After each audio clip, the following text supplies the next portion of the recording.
जन्म कुंडली अध्ययन के क्रम में ये जो दूसरी कुंडली आपके सम्मुख है, एक 38 वर्षीय व्यक्ति की है।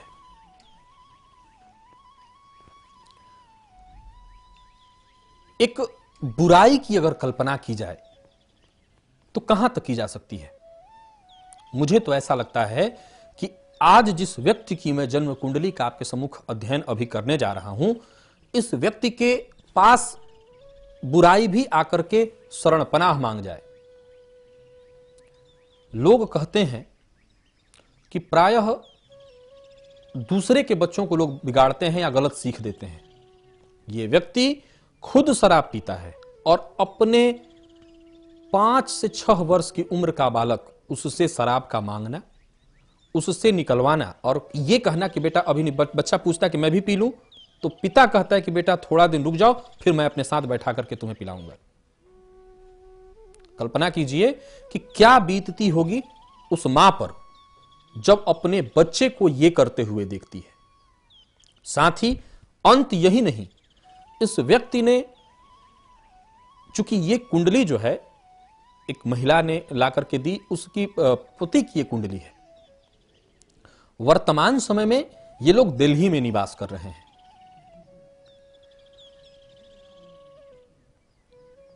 सवाल यह उठता है कि यह व्यक्ति कोई निरक्षर गंवार नहीं, एक उच्च पदस्थ अधिकारी है। दिल्ली में एक उच्च पदस्थ अधिकारी ये व्यक्ति, फिर ऐसा क्यों? अंत यही नहीं होता, पत्नी पर शक करना, चरित्र पर प्रतिदिन उंगली उठाना, बार बार ऐसा कहना कि यह बच्चा मेरा नहीं है, तरह तरह की परिस्थितियां। जीवन को इतना दुखमय इस व्यक्ति ने बना दिया कि इस महिला ने कई बार सुसाइड करने की कोशिश की। मैं महिला की नहीं, उसके पति की जन्म कुंडली का आज अध्ययन करने जा रहा हूं कि आखिर यह व्यक्ति ऐसा करता क्यों है, क्यों इसके मन में इस तरह के ख्याल आते हैं। कोई भी व्यक्ति कम से कम अपना घर नहीं जलाता, ये अपना ही घर जला रहा है। मान के चलिए कि पत्नी के साथ बुरे संबंध थे तो पत्नी को दुख देता, कष्ट देता।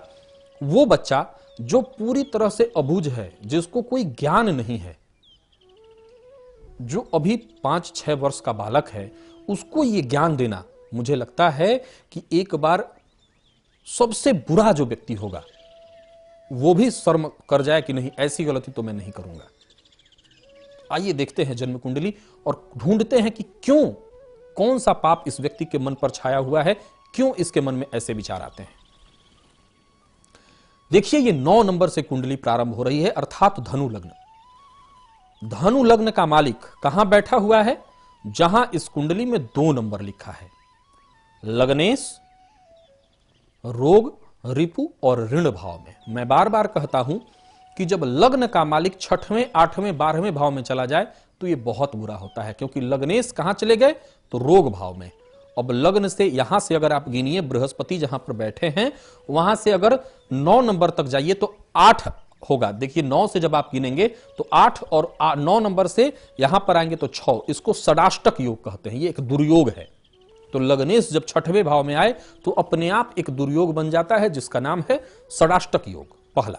अब आगे, बृहस्पति ही तो हैं जो व्यक्ति को सही ज्ञान देते हैं, गुरु। जब ज्ञान की बात आती है तो हम किसका ध्यान करते हैं? गुरु का। गुरु कहां चले गए? तो रोग, रिपु, ऋण भाव में। अब आगे देखा जाए, संतान भाव में वैसे तो इस व्यक्ति की कुंडली में मंगल स्वराशिष्ट शुक्र के साथ बैठा हुआ है, परंतु इसको बीते 5.5 वर्षों से, माफ करिएगा 6.5 वर्षों से शनि की 7.5 भी चल रही है। क्यों? चंद्रमा पर नजर डालिए। चंद्रमा जहां 7 नंबर में लिखा है कुंडली में तुला राशि, 7 नंबर में चंद्रमा यानी तुला राशि। तो तुला राशि का यह जातक, इसको बीते 6.5 सालों से शनि की 7.5 भी चल रही, क्योंकि 26 जनवरी 2017 तक इसको शनि की 7.5 चलने वाली है। अब सवाल उठता है कि बच्चे के साथ ये ऐसा क्यों कर रहा है, क्या कारण है? तो उसके लिए सबसे पहले कुंडली में और भी स्थितियों पर नजर डाला जाए। वैसे तो संतान भाव में मंगल स्वराशिस्त बैठे हुए हैं, परंतु मंगल और शुक्र की युति हो कुंडली में, तो ऐसे जातक का 2 विवाह प्रायः अथवा मैरिड के बाद एक्स्ट्रा मैरिटल अफेयर करा देता है। पत्नी के घर में बुध देखिए वहां पर स्वराशिस्त, जहां पर इस कुंडली में 3 नंबर लिखा है, कुंडली में पत्नी का घर, पत्नी के घर में बुध और सूर्य की युति बुधादित्य योग, और स्वराशिस्त बुध ज्योतिष शास्त्र में इसको भद्र योग कहते हैं। तो भद्र तो है ये व्यक्ति, निश्चित रूप से उच्च पदस्थ अधिकारी है, तो भद्र तो हुआ, पर भद्र जैसा इसका कर्म नहीं है, कर्म इस व्यक्ति का भद्र योग्य नहीं है। अब सबसे पहले नजर डाला जाए कि एक कॉमन सेंस होती है, मैं बार बार कॉमन सेंस की बात करता हूं, ऐसा सेंस जो किसी को कोई गलत या सही में फैसला कराने में, निर्णय लेने में सहयोगी होती है। तो कॉमन सेंस भाव इस कुंडली में कौन सा है? तो अष्टम स्थान। उस भाव का मालिक कौन? चंद्रमा। कहां चले गए हैं? तो तुला राशि में। और कैसे हैं? तो नीचारोही, 7 नंबर तुला राशि और 8वीं राशि वृश्चिक राशि, जो चंद्रमा की नीच राशि, चंद्रमा नीच के होने जा रहे थे, उससे पहले इस जातक का जन्म हो गया। चंद्रमा कौन? तो चंद्रमा मनसो जाता, मन का अधिपति है चंद्रमा। और वो चंद्रमा कैसा? तो नीचाभिलाषी, नीच का होने जा रहा है। तो व्यक्ति के मन में जो ख्याल आ रहे हैं वो नीच के आ रहे हैं। अगर ये व्यक्ति अपना निशाना बच्चे को नहीं बनाता तो फिर पत्नी को बनाता, पत्नी से वो सारे कर्म कराता। आप खुद से कल्पना करिए कि वो पत्नी की क्या जिंदगी हो गई होगी। हाउसवाइफ, वो महिला घुट घुट करके, रो रो करके, जब जितने देर वो घर से बंदा बाहर रहता है उसको लगता है कि वो स्वर्ग में जी रही है, शान से जिंदगी व्यतीत कर रही है। लेकिन जैसे ही वो घर में कदम रखता है, विशेष करके सायंकाल शराब पी के और आना, घर में भी बैठ करके पीना, दोस्तों को बुला करके महफिल लगा करके घर में पीना, तो क्या जिंदगी हो गई होगी उस महिला की। कारण मन कैसा है इस व्यक्ति का? तो वो नीच का। अब आगे, दांपत्य जीवन इस व्यक्ति का बुरा क्यों हुआ? सवाल ये उठता है। वैसे तो देखा जाए तो इस व्यक्ति की कुंडली में दांपत्य भाव में बुध स्वराशिस्त बैठे हैं, पर समस्या क्यों हुई? इस पर गौर करने के लिए सबसे पहले चला जाए किसी भी व्यक्ति की कुंडली में। मान लीजिए किसी को पुत्र चाहिए, तो पुत्र सुख हो गया, और पुत्र से भी उसको सुख होना चाहिए। उसी तरह से पत्नी सुख और पत्नी से सुख, इस पर भी तो नजर डालना चाहिए।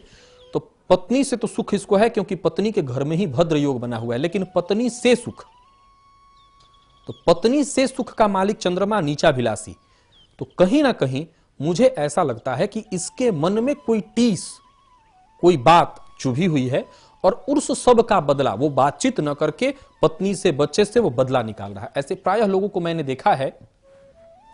हालांकि ये व्यक्ति धनु लग्न का है। धनु लग्न के लोग वैसे तो बहुत साफ प्रवृत्ति के होते हैं, मुंह पर बोलने वाले होते हैं, लेकिन ये व्यक्ति ऐसा इसलिए नहीं हो पाया क्योंकि लग्नेश खुद रोग रिपु ऋण भाव में चले गए। नंबर 1।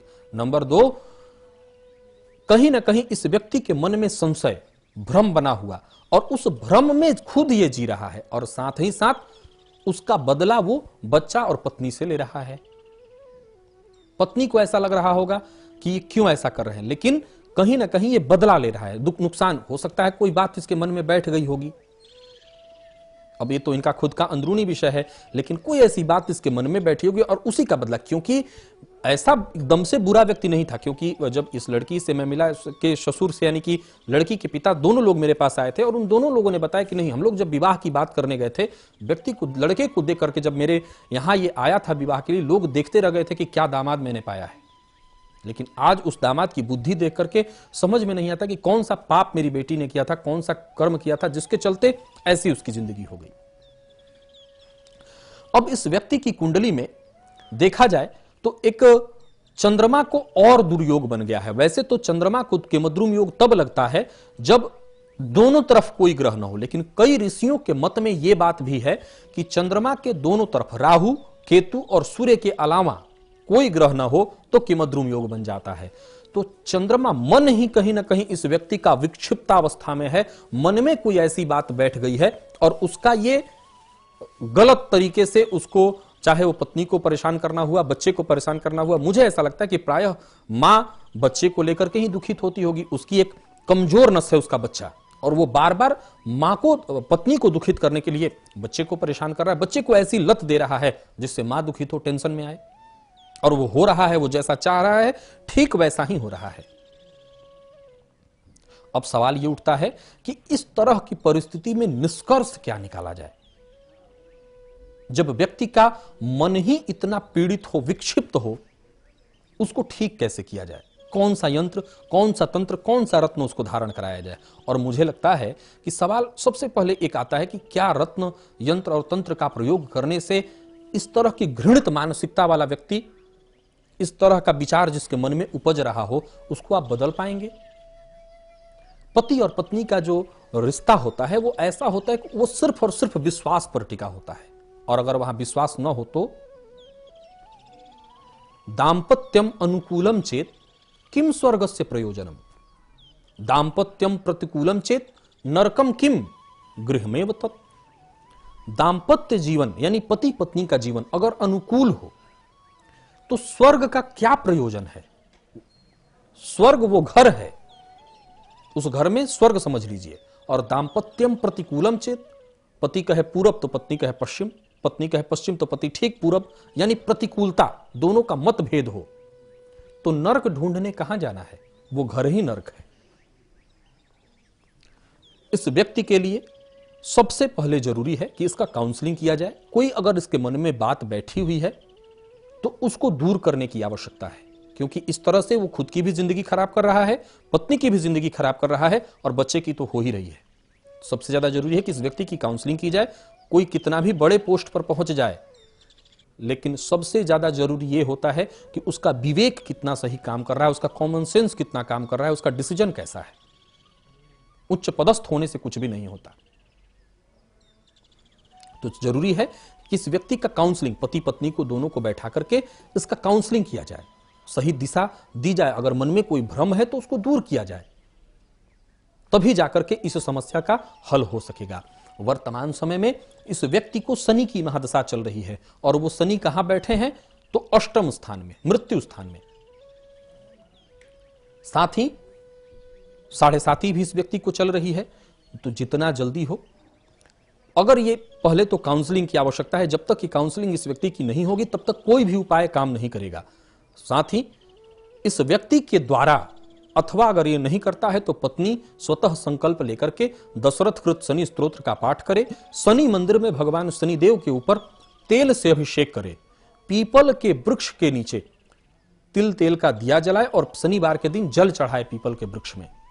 साथ ही दाम्पत्य जीवन को ठीक करने के लिए, पति को सद्बुद्धि प्राप्त हो, इसके लिए एक ललिता यंत्र का निर्माण होता है, वो धारण करे, उसकी आराधना करे, तो निश्चित रूप से कमोबेश ये दाम्पत्य जीवन ठीक हो सकेगा। जरूरी बस यही है कि इस व्यक्ति को सही मार्गदर्शन दिया जाए, उसकी सबसे ज्यादा आवश्यकता है।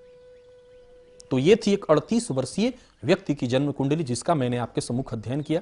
जीवन में समस्याएं सबके लगी हुई हैं। मैं बार बार एक बात कहता हूं, कोई तन दुखी, कोई मन दुखी, कोई धन बिन रहत उदास, थोड़े थोड़े सब दुखी, सबको कोई ना कोई कष्ट है। और ज्योतिष में ऐसे उपाय बताए गए हैं जिनका हम अगर आज सहयोग ले ले तो उन शास्त्रीय और आध्यात्मिक उपायों के सहयोग से हम अपने जीवन को सरल, सुगम और बहुत शानदार बना सकते हैं। जरूरी है वक्त रहते अपने कुंडली का अध्ययन कराने का। पुनः आपसे मुलाकात होगी एक नई कुंडली, एक नए अध्ययन के साथ। तब तक मुझे इजाजत दीजिए। नमस्कार।